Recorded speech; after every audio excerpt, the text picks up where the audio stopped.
François Hollande, que tout le monde a soutenu l'intervention armée en Libye, tous sans exception, le Parlement britannique pointant dans son rapport l'importance et le rôle des médias, la responsabilité des médias.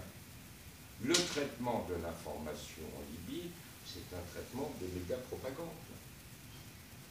Un traitement de propagande qui n'a rien à envier à ce que l'on a pu dire et écrire de la propagande nazie ou de ce qu'on a pu dire et écrire concernant la propagande soviétique.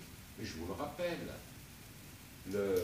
l'inénarrable Moreno Campo, vous savez, le procureur de la CPI, aux airs de danseur de tango argentin, le Viagra pour les troupes de Kadhafi.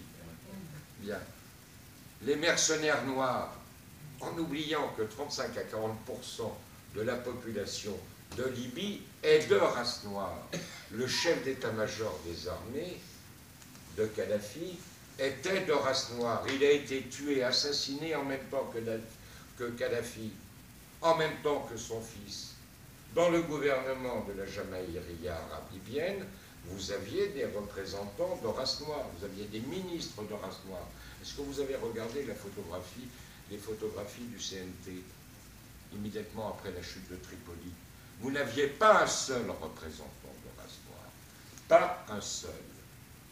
En revanche, ce qui est vrai, c'est que les Noirs libyens en Libye, à la suite de cette intervention, ont été torturés, martyrisés. Ce qui est exact, c'est que les immigrants de race noire ont été torturés et maltraités, et qu'ils ont fait l'objet de sévices et de tortures. Alors je dis violation de l'ensemble des règles internationales. Regardez la posture de la Cour pénale internationale. Voulez-vous que je vous décline la liste des crimes commis par l'intervention armée? Vous pourrez les rappeler à M. Hérault. M. Hérault vient de dire à propos de la Syrie que ce que font la Syrie et l'Iran, que ce que font la Russie et l'Iran sont des crimes de guerre. Je vais vous donner la liste des crimes de guerre et des crimes contre l'humanité commis par l'intervention armée de l'OTAN, dont sont responsables les responsables politiques de chacun des États membres et dont sont responsables, bien entendu, le général canadien qui a été décoré par les autorités canadiennes, responsable des opérations militaires, et le secrétaire général de l'OTAN de l'époque. L'homicide ciblé du fils de Kadhafi avec ses 5 enfants par drone, comment s'appelle-t-il? Safel el-Arab. C'est sa maison qui a été ciblée. Un drone, un missile. Il n'y a pas de bombardement de masse, hein. Ça c'est pas une erreur. Hein. C'est pas une erreur collatérale. C'est un meurtre ciblé. On le tue. On pensait que Kadhafi était là, peu importe, mais l'opération a été ciblée sur cette maison. Et sur cette maison-là, ça c'est un crime de guerre. Crime d'homicide qui est prévu par le statut de Rome. Bien. La ville de Tawarga, 40 000 habitants, vidée de ses habitants, 40 000 habitants, obligés de partir en 48 heures, plus de 1500 personnes disparues, les exécutions sommaires parce qu'ils étaient de race noire et supposés soutenir le régime de Kadhafi. Ça, c'est un déplacement forcé des populations, de torture, d'actes inhumains, et c'est un crime contre l'humanité.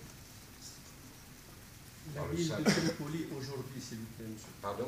La ville de Tripoli aujourd'hui, non, mais attendez, s'il vous plaît. Non, mais je vais revenir, si vous voulez, depuis l'origine, parce que la ville de Tripoli aujourd'hui n'est que la conséquence de ce qui s'est passé avant. Et vous ne pouvez pas, si vous voulez, regarder la situation qui se déroule à Tripoli et au-delà de la Libye, dans l'ensemble de l'Afrique de l'Ouest, sans rechercher quelles sont les causes et qui sont les responsables de ces causes. Bien. Parce qu'après, nous allons venir à la ville de Tripoli. Après, nous allons venir au gouvernement, soi-disant, d'accord national, qui a été constitué de toutes pièces à Skhirat, sans que le représentant spécial du secrétaire général des Nations Unies ne consulte ce qui constitue le socle de la société libyenne, le Conseil national des tribus libyennes.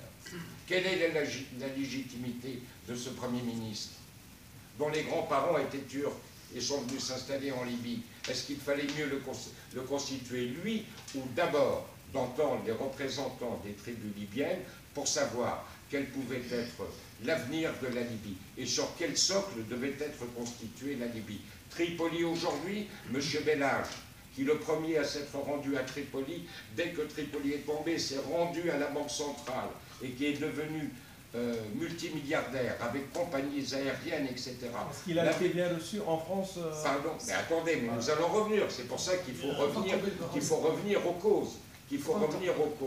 Quelle est la ville, je ne me souviens jamais de son nom, qui a fait l'objet d'un bombardement?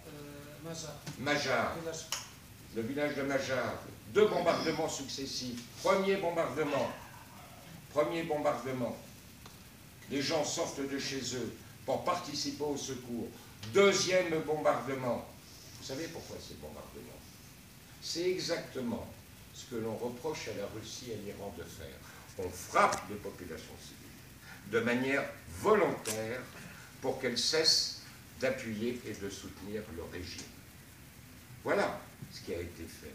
Voilà, et je passe sur les tortures, les sévices de toutes sortes, les arrestations arbitraires. C'est ça la conséquence avec, en même temps, un séisme de déstabilisation de l'ensemble de l'Afrique de l'Ouest.